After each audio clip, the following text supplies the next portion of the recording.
Assalamualaikum warahmatullahi wabarakatuh. Saudara-saudariku sebangsa dan setanah air, dimanapun Anda berada, semoga kiranya Anda semua dalam keadaan sehat, sejahtera, dimudahkan segala urusan, baik urusan dunia maupun urusan akhirat.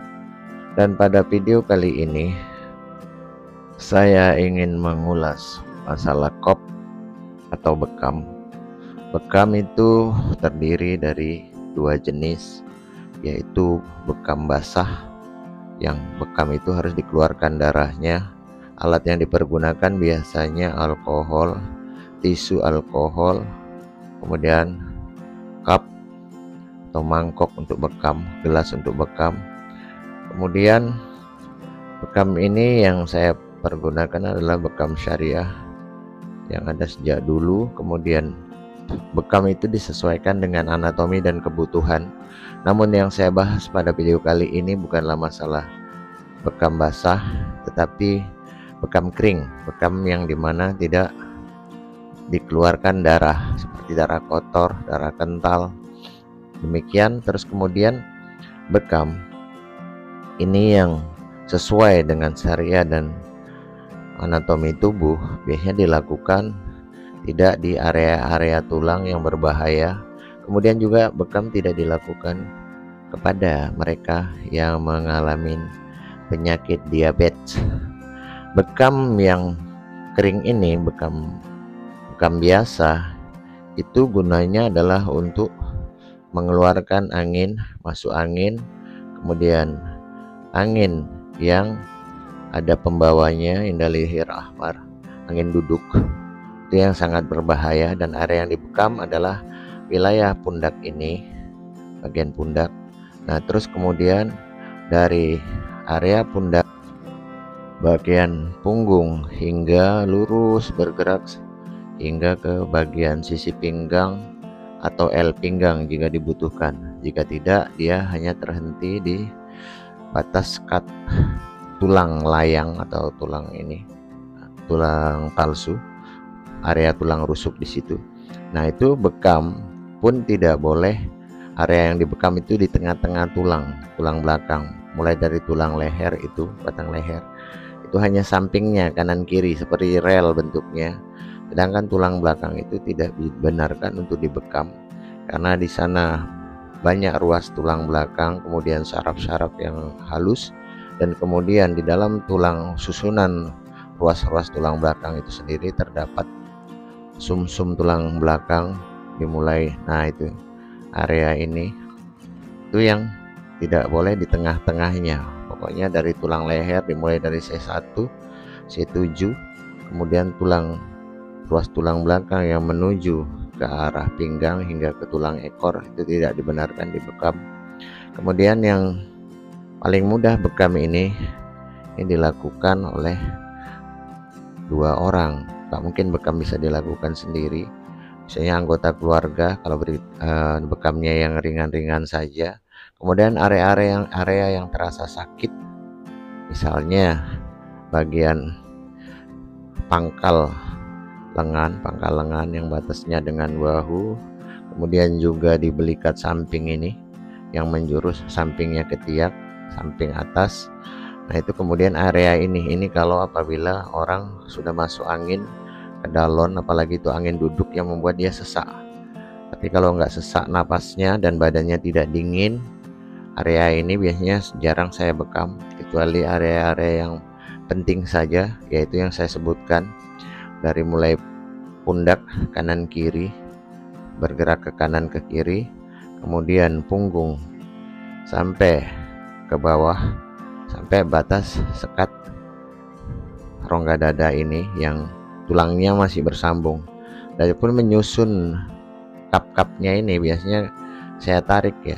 Nah, ini di kop tarikan pompanya itu 3 kali aja gitu. Ada kadang-kadang kalau dia badannya tidak dingin, masuk anginnya tidak parah dan tidak keringat dingin, itu bekam 2 kali. Tapi yang paling bagus itu 3 kali idealnya. Jadi cup yang paling besar itu ada di paling sebelah atas sampai ke bawah. Tapi kalau Anda ingin melakukan bekam kanan kiri sekaligus, berarti Anda membutuhkan dua kotak alat bekam yang masing-masing besarnya sama, diurut seperti ini. Nah, disusun seperti ini. Kemudian Anda gunakan pompa untuk menarik, menghampakan udara di dalam mangkuknya atau gelas bekam agar angin dapat dikeluarkan melalui pori-pori.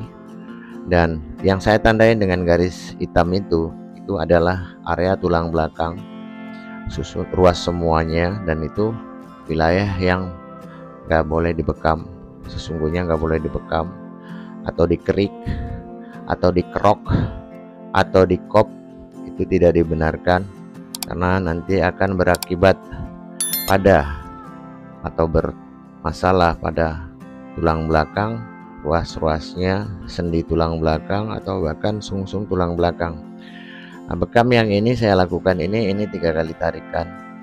Kalau misalnya ini bekam kering ya, mungkin di suatu saat saya akan memberi contoh bekam basah caranya berapa kali jarumnya digunakan.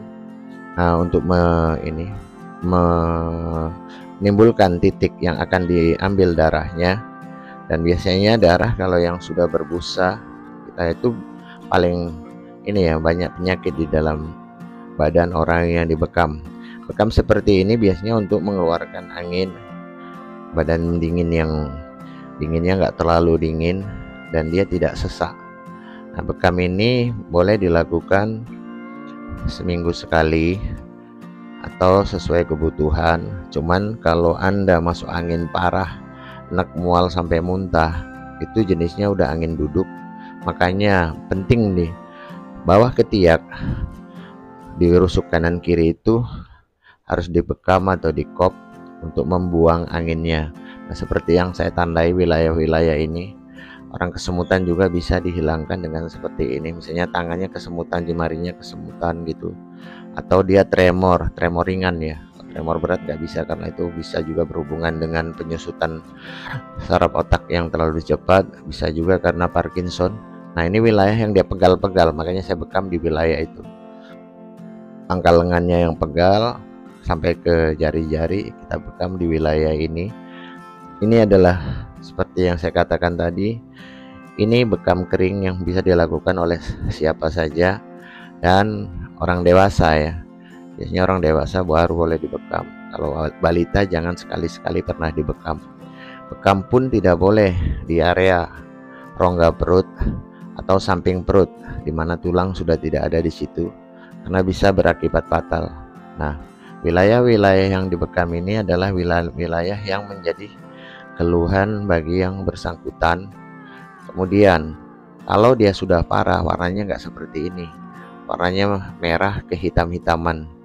Jadi pentingnya bekam dilakukan oleh setiap orang adalah untuk mencegah agar orang itu jangan sampai sesak napas, terus kemudian dia sakitnya, badannya dingin itu nggak hilang-hilang karena masuk anginnya yang parah.